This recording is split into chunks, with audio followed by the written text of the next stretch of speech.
अस्सलामुअलैकुम वरहमतुल्लाहि ताला वबरकातुहू। अज़ीज़ नाज़रीन, उम्मीद है कि आप लोग खैर आफियत से होंगे। मौला करीम आप लोगों को शादो आबाद रखे। अभी से क्यों छलकते हैं तुम्हारी आंखों से आंसू, अभी से क्यों छलकते हैं तुम्हारी आंखों से आंसू, अभी छेड़ी कहाँ है दास्ताने दर्द दिल हमने, अभी छेड़ी कहाँ है दास्ताने दर्द दिल हमने। दोस्तों, दिल की एक बहुत बड़ी दास्तान आप लोगों के सामने रखने के लिए जा रहा हूँ। अरे साथियों, पिछली कई वीडियोज़ में हम आपको एक बात बयान कर रहे हैं कि बेटी चाहे मुसलमान की हो, बेटी चाहे गैर मुस्लिम की हो, सिख की हो या ईसाई की हो, हमारी और आपकी सबकी ज़िम्मेदारी है कि उस बेटी के लिए आवाज़ उठाएं और उसकी बेटी की हिफाजत और उसके वक़ार की, उसकी इज़्ज़त और आबरू की हिफाजत हमारी और आपकी ज़िम्मेदारी बना करती है। तो योगेंद्र राणा नामी एक शख्स के जिसने इकरा हसन की शान में किस तरीके से गुस्ताखी की, आप लोगों ने ये वीडियो देखी होगी। मुरादाबाद की एक महिला ने फिर पुलिस थाने में जाकर तहरीर दाखिल की और पुलिस ने इस बात को माना कि योगेंद्र राणा के ऊपर जो है सख्त कार्रवाई की जाएगी। मगर अभी कल ही जो है एक वीडियो वायरल हुई है योगेंद्र राणा की। उसने कहा है कि कोई मेरे बारे में कुछ भी कहे, पुलिस थाने में कोई भी तहरीर पेश करे, इससे मुझे कोई भी फ़र्क पड़ता नहीं है। और ये हिंदुस्तान के संविधान में लिखा है, इस तरीके की बात कही है कि मैंने सिर्फ इकरा हसन को जो है शादी का न्योता दिया है। अब वो उनकी मर्ज़ी है, चाहे इसे स्वीकार करें या इसे इनकार कर दें। तो मैंने तो सिर्फ शादी का न्योता दिया है, मैंने कोई जुर्म नहीं किया है। जबकि पूरा हिंदुस्तान, पूरी दुनिया इस बात की मजम्मत और इस बात की मुखालिफत कर रही है कि ये एक महिला का अपमान है, एक इज़्ज़तदार महिला की शान में गुस्ताखी है और हम इस गुस्ताखी को बर्दाश्त नहीं करेंगे। दोस्तों, मगर एक बहुत ही खूबसूरत और बहुत ही अच्छी वीडियो जो मुझे भी अच्छी लगी, एक बीजेपी की नेताजी की आई है। उन्होंने भी बहुत अच्छी बात कही है। उन्होंने कहा है कि बेटी किसी की भी हो, चाहे मुसलमान की हो या गैर मुस्लिम की हो, बेटी हमारी है। इसकी हिफाजत और उसकी जो है आबरू की हिफाजत ये हमारी सब की जिम्मेदारी बना करती है। तो बीजेपी की नेता ने भी जो है खुलकर कहा है कि इकरा हसन की शान में जो इस तरीके के भद्दे अल्फाज कहे गए हैं, ये बहुत ही गलत हैं, ये बहुत ही ज़्यादा दुखद हैं और इसे जो है राणा को वापस लेना चाहिए और अपनी गलती मानना चाहिए। मगर वहीं पर एक बहुत अच्छी बात उन्होंने कही कि लोग इस बात को लेकर सियासत कर रहे हैं, जबकि सियासत इस मामले में करना नहीं चाहिए, इसलिए कि ये एक महिला का मामला है, किसी सियासत का मामला है नहीं। दोस्तों, तो इस तरीके से जो है बातें उभर कर आ रही हैं। बहुत सारी महिलाएं, हिंदू महिलाएं, हमारी बहनें और बहुत सारे हिंदू भाई भी जो हैं इस मामले में जो है मैदान में आ गए हैं। उन्होंने आकर कहा है, योगेंद्र राणा तुमने बहुत बड़ी गलती की है, एक औरत का जो है अपमान किया है। दोस्तों, एक बात मैं आपको बताता चलूं, अगर कोई हमारी आपकी बेटी के बारे में इस तरीके के अल्फाज अदा करेगा तो आप बताइए हमें और आपको किस कदर तकलीफ़ होगी, हमारा कितना दिल टूटेगा। हर एक मज़हब ये कहता है कि किसी के दिल को ठेस नहीं पहुंचना चाहिए, किसी का दिल नहीं दुखाना चाहिए, बल्कि हो सके तो उसके काम आना चाहिए या उसके दिल को जो है कुछ ऐसी चीज़ आप पेश कर दें कि उसे खुशी मिल जाए। और आप किसी का दिल तोड़ रहे हैं, आप किसी के बारे में ऐसे भद्दे अल्फाज अदा कर रहे हैं, तो इन बातों से अगले इंसान को किस कदर तकलीफ़ और किस कदर जो है परेशानी होगी, इसका अंदाज़ा आप ही लगा सकते हैं।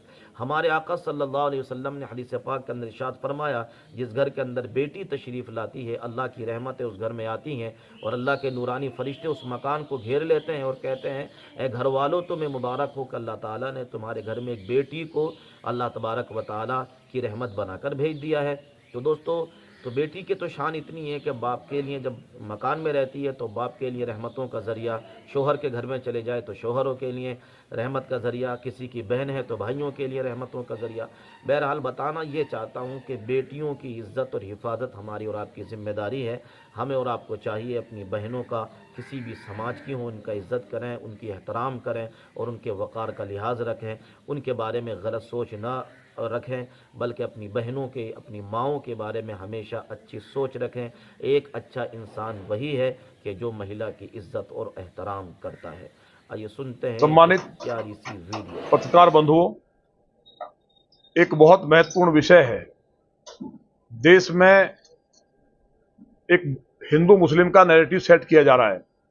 लगातार जिस तरह से समाजवादी पार्टी के नेता, सपा जो उत्तर प्रदेश में करना चाहती है, उसी एजेंडे के तहत काम कर रहे हैं। अभी हाल ही में कैराना से माननीय सांसद इकरा हसन जी के ऊपर किसी ने टिप्पणी की, उस टिप्पणी को किसी ने जायज नहीं ठहराया। राजपूत समाज के भी नेताओं ने, जिस समाज से वो व्यक्ति आता था, उन्होंने भी निंदा की और उसके खिलाफ कार्रवाई की मांग की। पूरे हिंदू, मुस्लिम, सिख, ईसाई सभी को खराब लगा। बेटी किसी की भी हो, बेटी है और वो माननीय सांसद है, उनका सम्मान सर्वोपरि है। लेकिन जिस तरह से समाजवादी पार्टी ने इसको हिंदू मुस्लिम एंगल देने की काम की, समाजवादी पार्टी के लोग कहते हैं कि भारतीय जनता पार्टी हिंदू मुस्लिम का कार्ड खेलती है, लगातार जातिवाद का और लगातार हिंदू मुस्लिम ध्रुवीकरण के लिए समाजवादी पार्टी के बड़े नेता लगातार बयान दे रहे हैं। इसी में इकरा हसन जी के बारे में जो कहा, उसकी सबने निंदा की, उस पर FIR हो, उसे फांसी हो जाए, उसके लिए जितना भी हो वो कम है, ऐसा नहीं होना चाहिए था। लेकिन कलमकार क्या करें आखिर, सिर्फ आवाज का सहारा है। शायरी में जवाब देते हैं जब किसी ने कभी पुकारा है। एक हम हैं बिना डरे उनसे, सब छिपे राज खोल देते हैं। लोग डरते हैं जिसको कहने से, हम खुलेआम बोल देते हैं।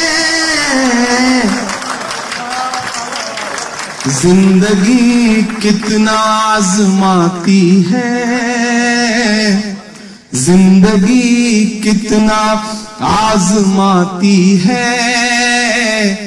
रात जब डर से थर थराती है, चीख भी हौसला बढ़ाती है।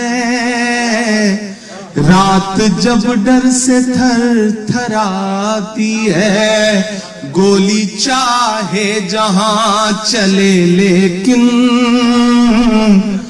जान इंसानियत की जाती है। जब ज़मीं खून में नहाती है, सिर्फ लाशों की फसल आती है। मैं एक नज़्म सुनाता हूं आपको, जो इन दिनों पूरी दुनिया में सुनी जा रही है। बहुत सारी माओं ने फरमाइश भी की है उसकी। एक बतौर दुआ के एक नज़्म पढ़ता हूं। एक मुल्क है, उसकी बर्बादियों की तस्वीरें आपकी आंखों के सामने हैं। ऐसे ऐसे विजुअल हमारी आंखों के सामने हैं कि हम खुद को कितना बेबस महसूस करते हैं। और ऐसे वक्त में मुझे लगता है कि एक ही ताकत है जिसके सामने हमें हाथ उठाना है। और जब हम बतौर दुआ के लिए हाथ उठाते हैं तो हमें अल्लामा इकबाल याद आते हैं और उनकी वो नज्म याद आती है, लब पे आती है दुआ बन के तमन्ना मेरी। मैं उस नज्म का एक मिसरा उठाता हूं और एक मुकम्मल नई नज्म आपको सुनाता हूं, आपसे दुआ मांगता हूं, पढ़ता हूं, सुनेगा। लब पे आती है दुआ बन के तमन्ना मेरी, लब पे आती है दुआ बन के तमन्ना मेरी। सुन ले तू आज ये फरियाद खुदाया मेरी, लब पे आती है दुआ बन के तमन्ना मेरी। सुन ले तू आज ये फरियाद खुदाया मेरी, लब पे आती है दुआ बन के तमन्ना मेरी। तेरे महबूब ने जिस सिमत किए थे सजदे, तेरे महबूब ने जिस सिमत किए थे सजदे, हुक्म से तेरे वो असहाब नबी के सजदे, हुक्म से तेरे वो असहाब नबी के सजदे। सैकड़ों गम लिए सीने में है गमगीन खड़ा, सैकड़ों गम लिए सीने में है गमगीन खड़ा। अब फकत तेरे भरोसे है फलस्तीन खड़ा, अब फकत तेरे भरोसे है फलस्तीन खड़ा। काश दुनिया ये समझ पाती है झगड़ा क्या है, काश दुनिया ये समझ पाती है झगड़ा क्या है।